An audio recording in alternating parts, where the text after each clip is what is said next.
Dobrodošli na novogodišnji bazar. Moje ime je Hatidža. Moje ime je Meliha. Pozdravljam vas ispred kompanije Capital Estate, koja se bavi prodajom nekretnina.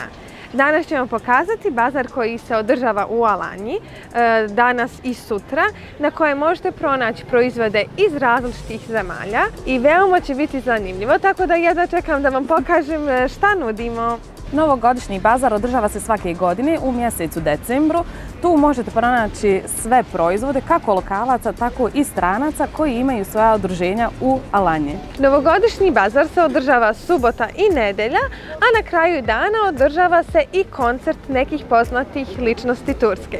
A sada hajde da pogledamo šta se sve to nudi na današnjem bazaru.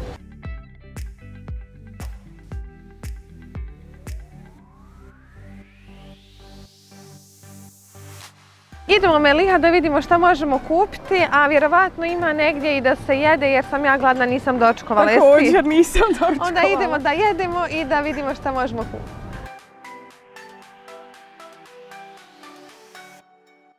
Za sada ovdje su samo sitnice za kuću i ukrasi. Da, ovo su sve ručni radovi, veoma je lijepo.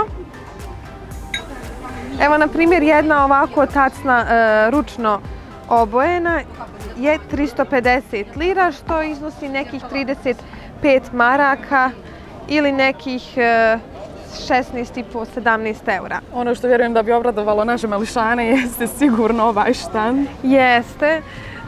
Sjećam se kad sam bila mala da smo uvijek dobivali ove ovakvo čokoladice, tako da ovo me stvarno vraća u ta vremena. Da, ne bi se zadržala samo na jednoj. Evo, ovdje smo došli na štand, mislim da su Rusi u pitanju. Oni su donijeli domaću njihovu hranu, pa vjerovatno ćemo se opet vratiti po hranu. Ovdje imamo veoma sladak jedan kutak. Meliha, molim te, vidi ovo. Ono što je meni privuklo pažnje jeste definitivno. Hajde da kupimo nešto ovdje. 600 lira. 600, tamam, ben bir tane alayım. Bundan mı istiyorsun? Aynen. Tabii. Şöyle size bunun arkası fiyat yazmayayım ama direkt size şunu vereyim. Tamam, ben de size şöyle vereyim.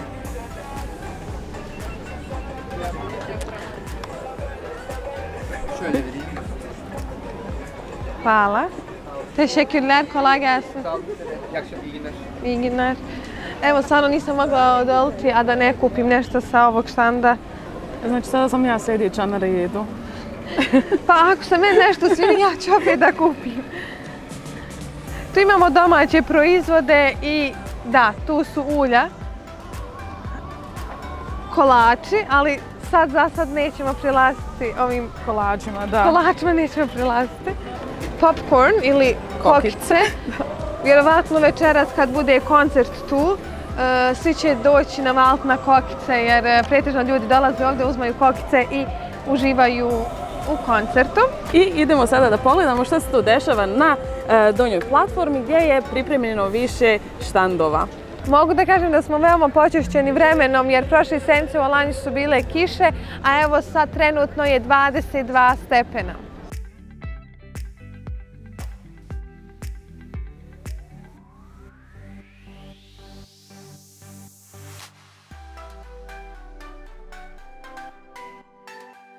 Evo, ovdje se nalazi jedan štand sa svježim cvijećem. Mogu reći da je veoma sve lijepo urađeno, dekorisano. Jedan ovakav aranžman iznosi 325 lira, odnosno nekih 32 marke, što mislim da nije visoko s obzirom da su se zaista ljudi potrudili da ovako se izgleda u novogodišnjem duhu. A sada hajde malo da pogledamo ostali ručni radove. I ovo je ono što sam na kraju uzela. Ručno obojeni kamen, 20 lira. Da vidimo šta imamo ovdje na ovom štandu. Hi, hello. Which country is this? Norway. Norway. Okay, I will buy this one. How much is this one? It's here. 25. Okay, it looks very nice. Yeah. I think it will be tasty. It's handmade? Everything? Everything is homemade. Here you are. Znači, ovako jedan paketić ovih keksića iznosi 25 lira, što je oko nekih 2,5 marke. A ono što mene sada zanima najviše jesu upravo kao palačinci. A da, waffle cookies. Ali Yeah, this is like a different shape. That's like crispy, right? No, it's not so crispy. It's like like I don't know. It's I'm most wondering about okay. this. About this. Like, good? Is it good? This is good. It's very dry. In Norway, we fill them with cream or like this thing. The same like in Bosnia. So that's why I'm gonna take this. Ah, okay. We also have burned almonds and marzipan. Sada smo posjetili znači, norveški štand, nalazimo se pored švedskog, ovdje su većinom skandinavske zemlje i također donose svi svoje ručno pravljene proizvode, sve oni tradicionalni ukuse svojih zemalja. I ono sada što moramo da počastimo i našeg kamermana, našeg prijatelja, pa ćemo mu uzeti i jedan njihov proizvod. I ono čime ćemo počastiti našeg prijatelja jeste upravo ovaj slatki proizvod. Kao krofna je, ali oni to pretežno uzimaju za doručak. Kao što vidite, ovdje je njemački štand, dosta je veselo, dosta su glasni, znači kako i treba biti za Novu godinu. I tu imate naravno njihove popularne krofne, odnosno Berliner, koji su otprilike 25 lira, što bi bilo kod nas 2,5 marke.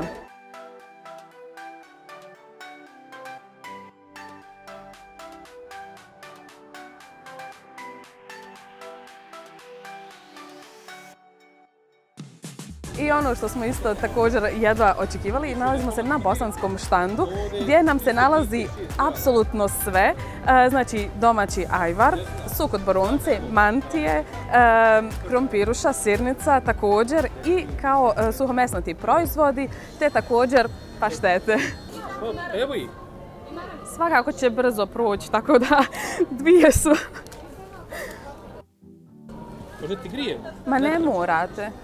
Ne treba grijati. Naučili Evo ga ovo, evo ga ovo. Super. Znači, to je to. 60 kim.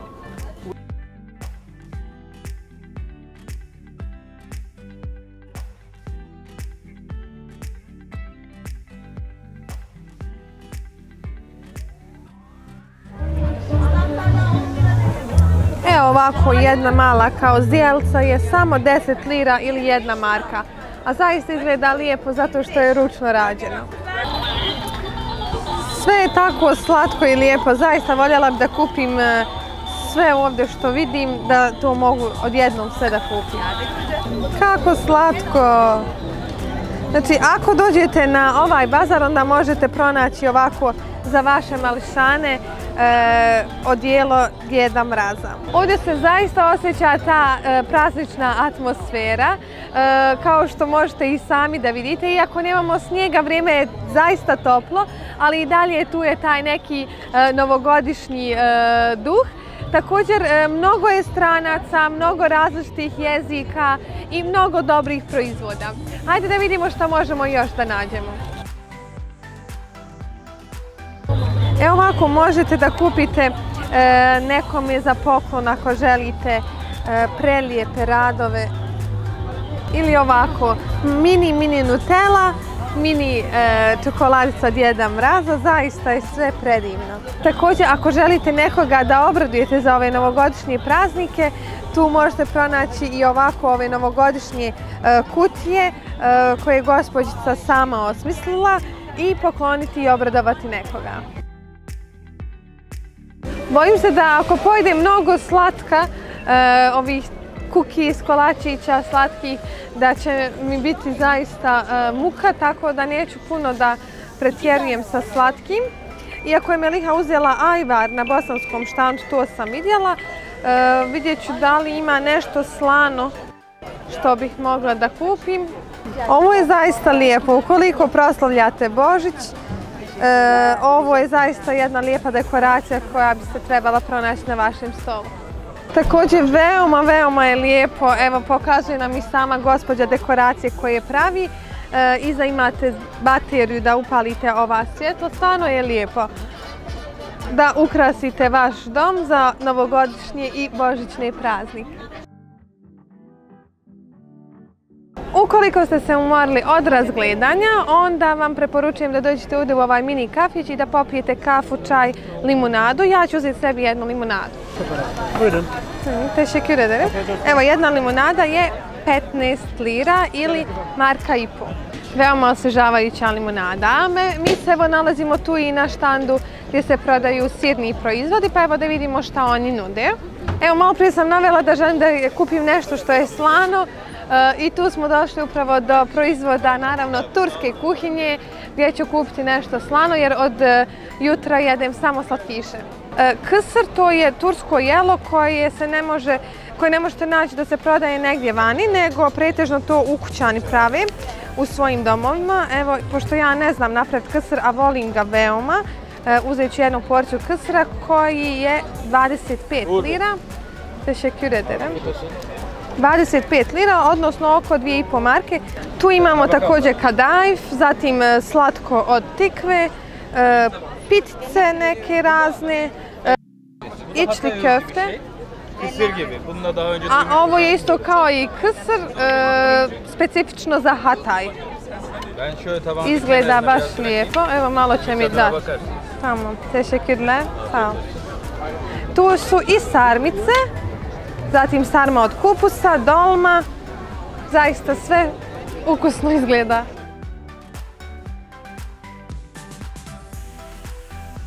Tu možete pronaći kuhano vino i hot dog. I evo, Meliha, mislim da smo svaki štand pregledali jedan po jedan i da smo na svakom štandu mogli pronaći nešto za nas. Ili da pojedemo, ili da uredimo kuću sa tim dekoracijama. Apsolutno se slažem. Najviše što su me dojmili jesu štandovi sa hranom, jer je toliko raznovrsna kuhinja. Znači, toliko su dosta svega donijeli, i tradicionalne hrane, i ne znam, moderne kuhinje, tako da stvarno se isplati doći. Ukoliko se nalazite u Alanji, možete da dođete i posjetite ovaj bazar još sutra. A ukoliko to ne možete da stignete sutra, onda sljedeće godine dođite pre kraj decembra mjeseca i posjetite ovaj bazar gdje ćete zaista uživati u ovoj prazničnoj atmosferi na 22 stepena.